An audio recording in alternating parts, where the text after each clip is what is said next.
It's time for Ask Your Auntie, the show that gets real with teen girls about life. They ask, and we answer with tea. Tools for excellence and achievement. The goal? To help girls make better decisions in real time. When you can't ask your mom or G-Ma, ask your auntie. Now here's your host, Marissa Terrell, Esquire. Got questions? Ask your auntie.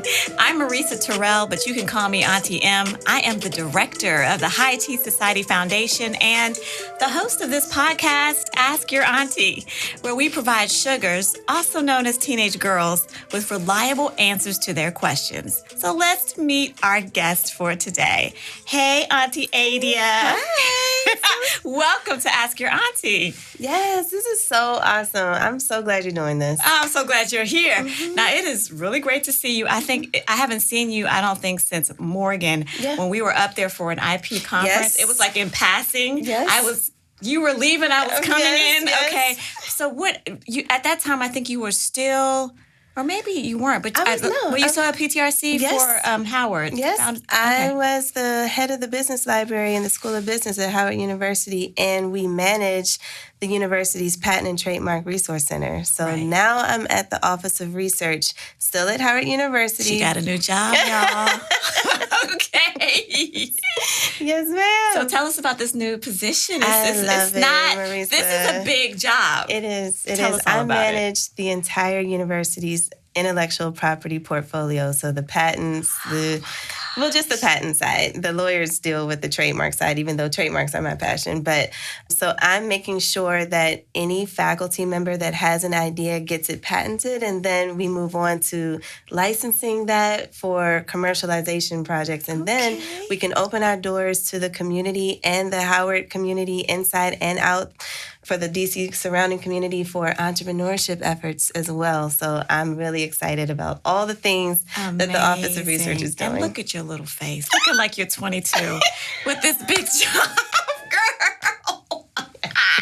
I am so proud of you. That is fantastic. That is not an easy job. Patents are interesting, but that's not an easy discipline. It's not. You have to. I have no scientific background. Whoa. Everything is coming from my master's in information management because I studied competitive intelligence. So I'm really letting the team take the lead on the technical aspect, but I'm just making sure we follow our guidelines to make sure this can be something that's in the market and has impact.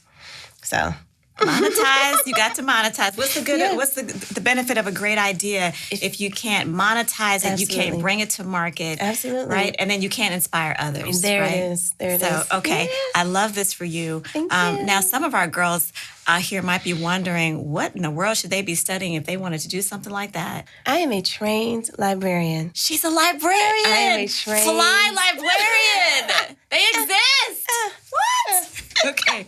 Yes. I have a master's in information management, which is an equivalent degree to library science, and I've been in research my 17-year career at Howard University. Before Howard, I worked at the National Archives, and I made sure that I was always around IT. I was always having a educated conversation with, so this new job is making me stretch. She's on call. Yes. Of course. I'm stretched. I was always making sure I could have an educated conversation with people who are coding, with people who are in business, so the CFO, and with people who needed information like packaged in a certain way. Right. So I'm able to digest this information and then retell the story of that information so that people can, understand it for the layman, for the street. I use a lot of street terms. I use a lot of street lingo so that we can have an educated conversation around our information, our data. I love it. Okay, well, I invited Auntie Adia here to join us because I know that she has the tea to help girls succeed. But Sugars, what do you think out there? Remember our rule. We don't take directions from someone who is lost. So let's try to learn a bit more about her and what she was doing in high school. Okay, so what's your full name? My name is Adia Denise Burris And my married name was Coleman, so I'm Adia Coleman. I never changed my name. Okay. I grew up in D.C. I'm a D.C. native. And for high school, I literally had to travel to high school. I did not go to any of the schools, D.C. proper. My older sister and my younger brother both went to Wilson. Okay. It's a very popular I wanted to go to Wilson. I really wanted to go to Wilson. That was the family school. It was Coolidge, but then it became Wilson. Okay. But I was able to go to Holy Cross, which is in Kensington, Maryland. A lot of people don't know Kensington. We just say Rockville, Okay. But that means because I grew up in the U Street quarter, I had to take the Green Line, transfer, take the Red Line, get off at Grosvenor Station. No one's even heard of Grosvenor Station. Walk 3 blocks. I know I sound like the grandfather's like, I had to walk in the snow. In the snow. I mean, but I was looking at all these parked cars like, can someone just give me a car? Oh my gosh. Car drive. But it was fun. My high school was an all-girls Catholic school. I graduated with a class of 99 girls. Sounds familiar. I went to visitation. That's the life. So you know. I know. You know, yeah. I really, really wanted to go to Banneker. I wasn't smart enough to get into Banneker. You had to be like a genius. Yeah, my cousin went to Banneker, and I was like, oh, if she got in, that means I have no chance. So let me just go. Let me say, my high school was very diverse. I'm not saying diverse in terms of race or color because there were only 10 Black girls in my class. Mm-hmm. And there were 10 seniors who were Black in their class. So we were very small. We were about 10% of the school, right? Yep. However, the personalities that I aligned with, you would never think that my friend Beth Yetter and I liked the same songs, but we did. Right. Backyard came to play at my school. I'm sorry, for those of you guys who don't know, that is a go-go band because DC loves go-go music. I still go. I remember those when they used to come to our schools. To Martha, right? And Sitwell or whatever. So we were able to get Backyard in 96. That was such a big deal. But high school life was fun because I had the safety net of not caring about what you said or how you looked because it was that single-sex education. That's right. Really appreciate my parents because they probably saw the writing on the wall that I was going to be too out there. They said, how they saw that in 8th grade, I don't know what I was giving in 8th grade that they said, no, you have to go to. But I was very safe. I was very secure. I think that gave me a lot of confidence as well. Yeah, that I could speak my mind and not care who was in the room or that I had to quiet myself down or dim myself down.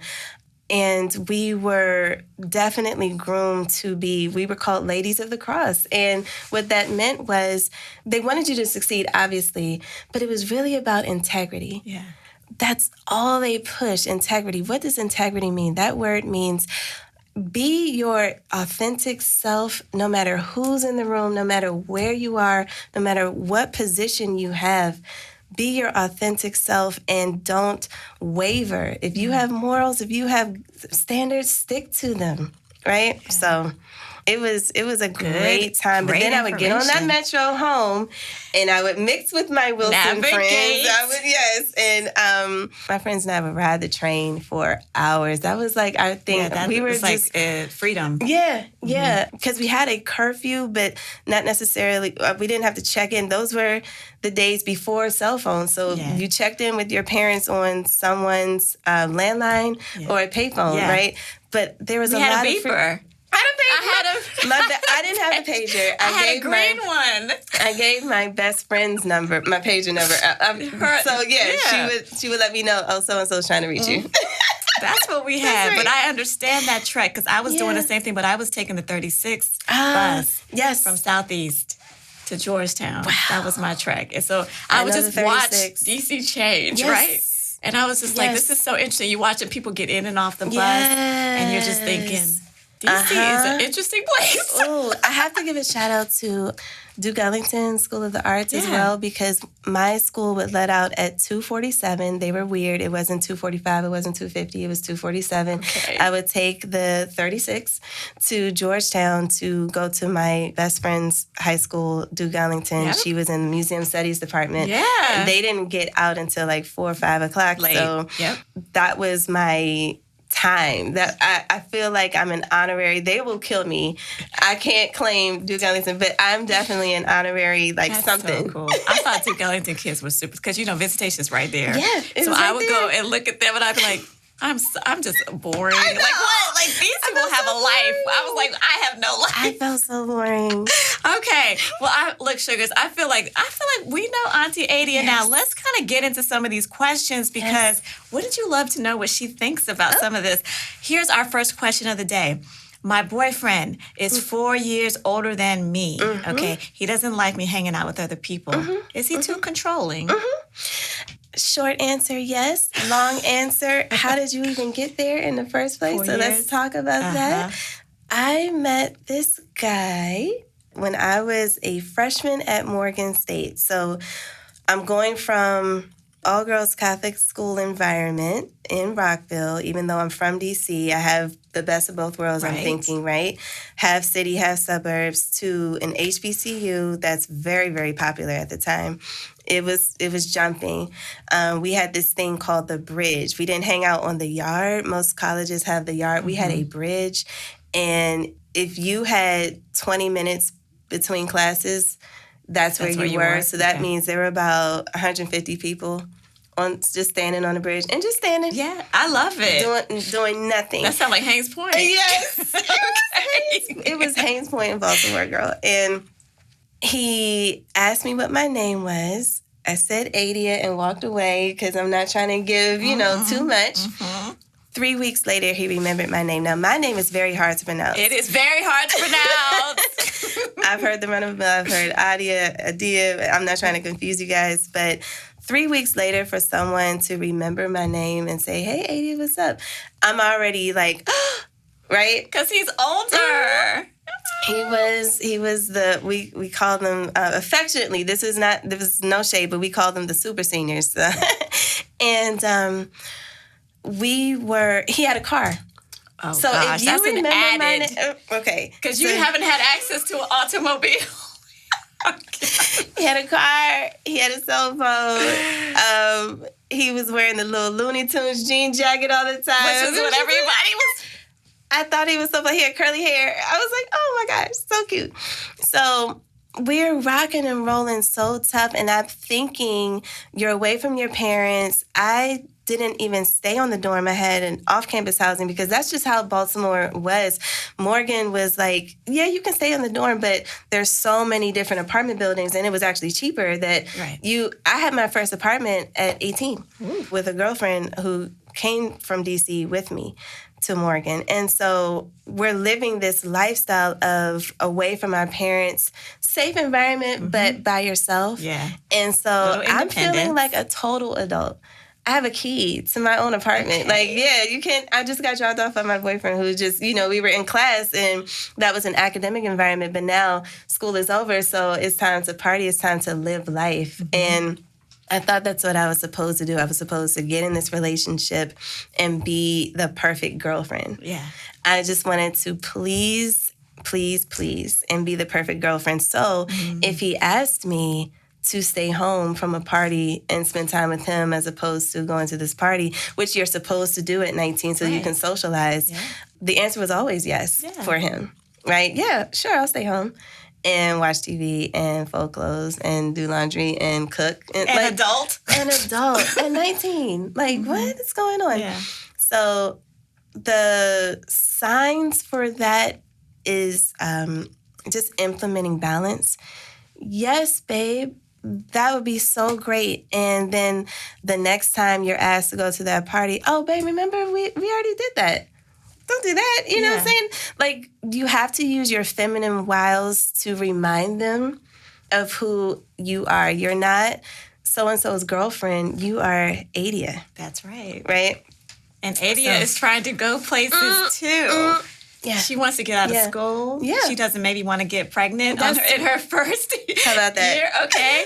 All right. Maybe she has a plan now. Maybe she has an amount of money she wants to eventually make. That's right. Okay. That's right. My mother-in-law, his mother told me you're supposed to make double your age every 10 years.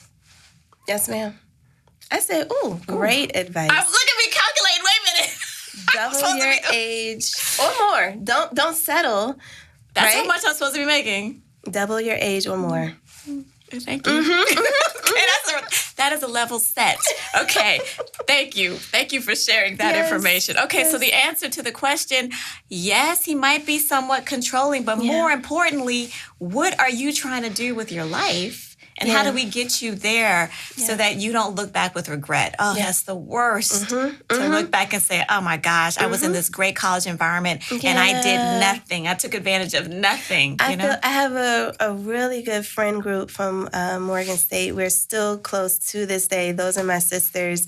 And whenever we're with our girlfriend, she knows everybody. Everybody knows her. So even though I went to Morgan, I have to say, oh, I'm Danita's friend. You were there, but you were like not all the way there. I was hemmed up. Okay, so decisions. Life is full of decisions. So this is an opportunity for you to sort of think through as you're making decisions on who to date and how to date. Because did he live with you? Yes. Okay, so that's another thing. Yes. When you are put yourself in the environment where you're living with the with the boyfriend, it's harder to maneuver. Do not it's harder. live. Okay, sharing bills and having a 2-income household. All good things, but I guarantee you can do it on your own. Yeah, you can find a way to do it on your own. I would prefer any female between the ages of 18 and 24 to have a roommate until it's time for you to either move out on your own because you're making double your age. Yes. or you're, ready to just move out on your own. But I'm just saying, don't shack up with the boyfriend. You guys love each other. I get it. But don't live together. You can't, because you will become that mom. The caregiver. That's who we are. You will become the mom. Not even the wifey. You will become the No, because you don't have those kind of privileges. You just a helpmate. That's what you are. You're just typing. Yeah. They would give you a paper. Hey, babe, I need you to type this up. Okay, this is me. I typed all the papers. With a smile on my face. Yes. Hey, baby, what are we eating? I'm thinking, girl. I'm having flashbacks right now. Don't do it. It seems so much fun. It seems so fun because it's different. You saw your parents or you saw your, your mom's situation, and you were like, yeah, now I can have that same thing. And it feels like being an adult is so much fun. But baby steps definitely crawl before you walk. Slow. Okay, here's another question. Yeah. People always say that you should put yourself first when you date. What does that mean? That's a nice segue right to this, from that first question to this one. It is. For me, hindsight, I'm a genius in hindsight. So aren't we all? What do you mean? If I had a crystal ball and could talk to 19, 20-year-old Adia, I would say putting yourself first means kindly and politely saying no. Politely, with grace, with a smile a smile on your face. You can say no. Saying no is so powerful. I attended church, and my pastor did a series on margin. And sometimes the margin that God is trying to give us is us saying, just taking a step back. In order to take a step back, you have to say no to things, as opposed to feeling guilty about saying no. And therefore, because of that guilt, you say yes. Which works. The guilt works. I mean, I've got the parent guilt sometimes. They mean well, but as you're growing, you have to begin to learn how to listen to your voice. Absolutely. It's hard, but you have to find it. You should not feel guilty about taking naps. You should not feel guilty about not wanting to watch TV by yourself, right? You should not feel guilty about wanting to have your girlfriends over as opposed to your man over. You should not feel guilty about going anywhere by yourself. And I'm not that type I grew up in a house where we had my parents, my dad's mom, she came to live with us, sister, younger brother, and myself. And I'm not used to being by myself. Yeah. In any room that I was in, I was never alone, right? So I didn't really know how to be alone. So being with him made me feel like it was very reminiscent of my upbringing. Sure. So yes, very comfortable. But I wish I had taken that time to learn how to be by myself. That way I can pick and choose who I invite into my space when I want to. Yes. And that is putting yourself first. Okay, I love it. Thanks for giving us some good examples. That's exactly what I was looking for. Okay, here's one. So my boyfriend's going to the military. He wants to get married when we graduate from high school. How do I know if he's the one, Auntie? I don't know if I did something right or just by osmosis, but my daughter had this same exact situation. Wow. I have a daughter who is going to be 20 in June. I can't even believe it. I can't even agree. Looking at your face, I can't even imagine. Yes, ma'am. Wear some good makeup, ladies. Hydrate. Coconut oil. So, as a senior in high school, she had a boyfriend that they liked each other in freshman year. They dated sophomore year. They made it official in COVID, poor babies. Junior year, by the time they came back to school, senior year, they were hot and heavy. And he decided to go to the military. Not that he wanted to get married, but he was like, wait for me. Right. Basically. And she politely said no. Now, baby girl's a Gemini. I'm a Cancer. It's two totally different personalities. She's definitely stronger. She was a strong 3-year-old, and she's a strong 20-year-old, soon to be 20-year-old. But in hindsight, again, I was reflecting. I was like, ooh, if I were in her shoes, the answer would have been yes. Absolutely. There's that, right? Because I'm thinking if something happens, I would be, and then I'd be like, I want to show him, and then so he can feel safe, and I want him to trust me. I want him to feel secure. He's been through so much in his life. I don't want him to take unnecessary risks. I don't want to be placed in that bucket of who he's putting, all these pointing the finger and blaming. Military is a choice. It's a voluntary army. You chose to go to the military. There is no draft, thank goodness. And because that's your choice, I support you, but I support you from afar because during this time, I'm going to figure out what Adia needs to do. And if life brings us back together, praise God. Yes. Girl, put that on the board. That is the best breakup quote I've ever heard in my life. Praise God. I will be praising him for bringing you back to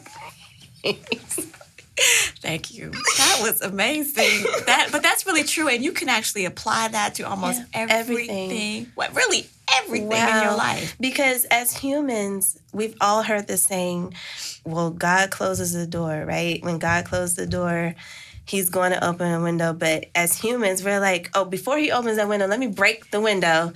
You want to take matters into our own hands. Let me get this axe so I can open this door. I got to find out how I can open this door that God closed, even though I don't really agree with God closing this door because let me tell God why he shouldn't have closed that door. Girl, every time I've done that, I can tell you right now. Every time it has been a whole mess. He is closing a door for a reason. Protection.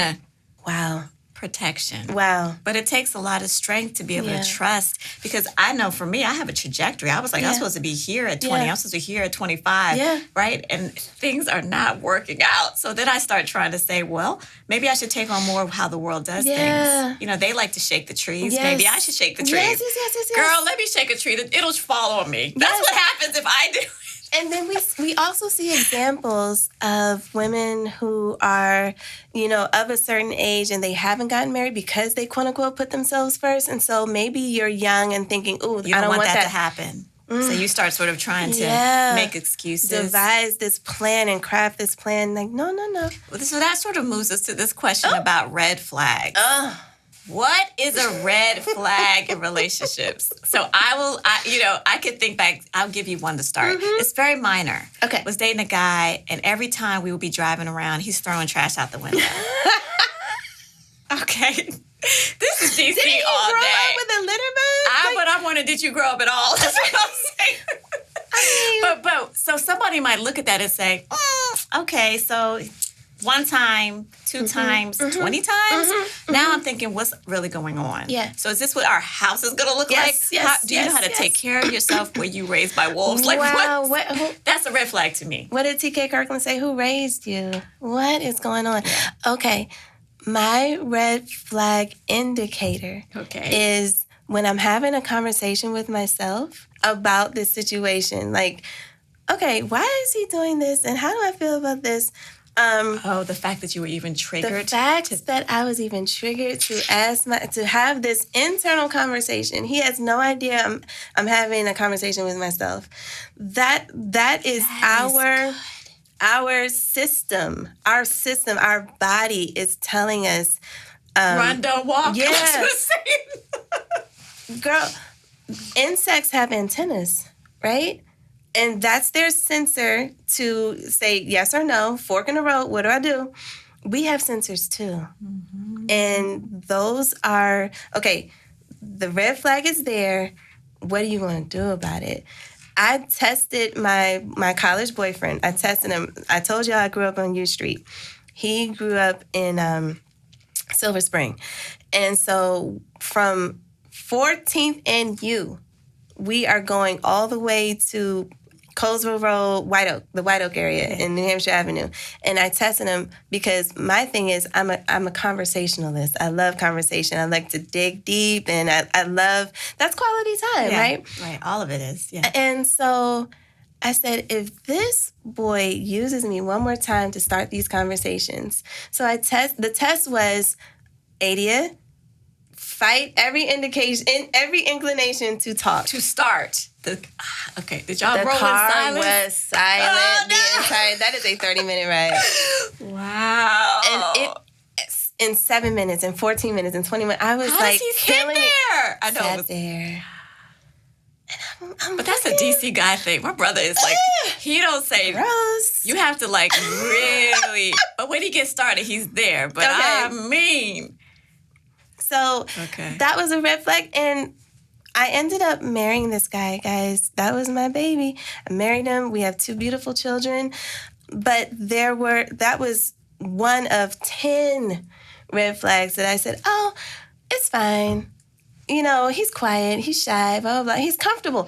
Oh, we can sit in comfortable silence.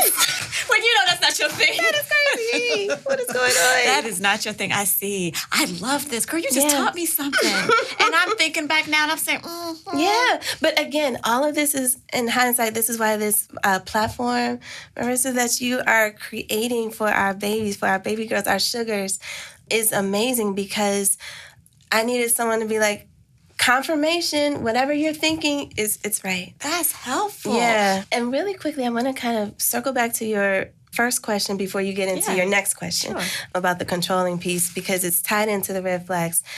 We experience trauma in our personal lives, and we bring that trauma to almost every relationship unless it's dealt with head on and spoken about, right? Mm-hmm. And so really quickly, you might not be physically abused, you might not be emotionally abused, but don't ever be held emotionally hostage.